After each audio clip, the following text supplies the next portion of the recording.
we had a light practice today. I mean, we have a back-to-back coming up, so we didn't really do anything technically or tactically. We just try to, get the guys a little bit of running, get them fresh, get them rejuvenated to play a game tomorrow night. Jay, the way that the fans are seemingly sort of turning on this team a little bit, is it a good thing to be headed out on the road right now? Well, maybe it's a good thing for us to just be by ourselves and to come together. I like a lot of the things we're still doing. I mean, if you take the fact that we worked, we had a quick video session on how to rebound the ball a little bit better, and we did a much better job. We were actively looking for bodies when we reviewed the tape last night. Our defense was still pretty good. They hit some tough shots on us, but they were mostly contested shots. And we played the way we want to play offensively for the first 22 minutes of the game. And I think that's going to be part of the process of getting that 22 to 30 to 36 to 48. And so it's a learning curve, but I think I like where we're going. For the past year, we've seen it in Cleveland. Don't upset LeBron. Don't boo. Is that what it's going to come to here with Chris? I mean, in 2 years he has a choice. That's down the road, and that's something that I don't even think of because we're focusing on the next game and the next possession in that game and so on. I don't even think about our next return visit to the ACC. I hope things have turned completely around. We've got 6 games on the road between now and then, and fans are gonna be with us when we're doing well, and they're gonna be against us when we're not, and that's their right.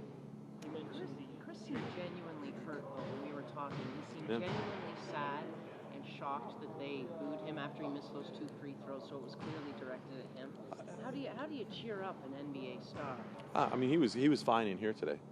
He was fine. His attitude was great.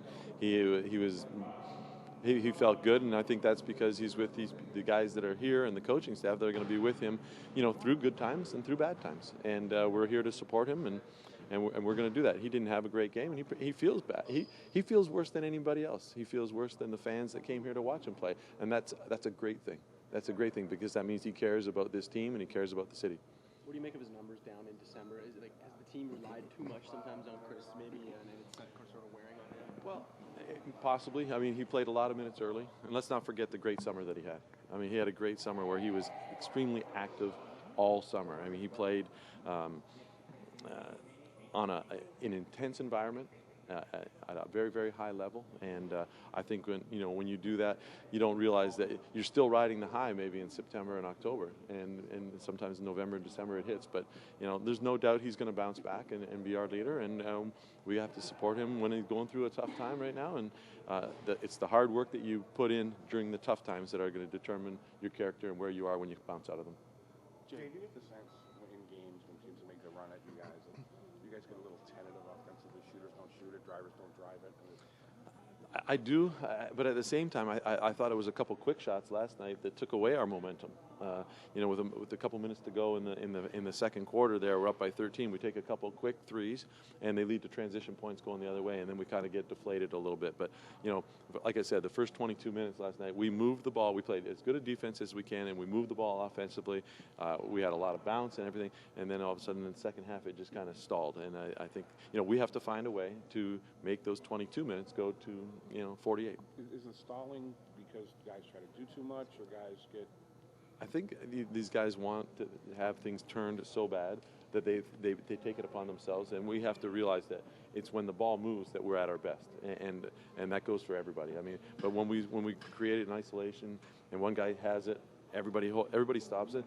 That's what we want when we're playing defense. We want, because what happens is teams lock in defensively, and that's what teams are doing against our good players right now. And we're at our best when the ball moves. Jay, it's been no secret that the Raptors are pretty active in trade talks amongst the teams in the NBA.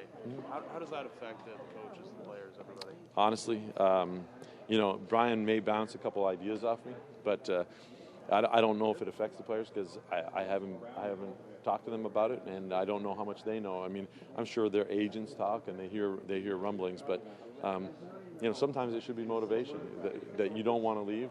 Or I want to play better so that I have value if you're not happy in a situation. But honestly, I really don't know. What about this Oklahoma City team? They're a team that struggled, a young team. What do you expect out of them? Well, they're a team that runs up and down the floor. And they've got a couple great players.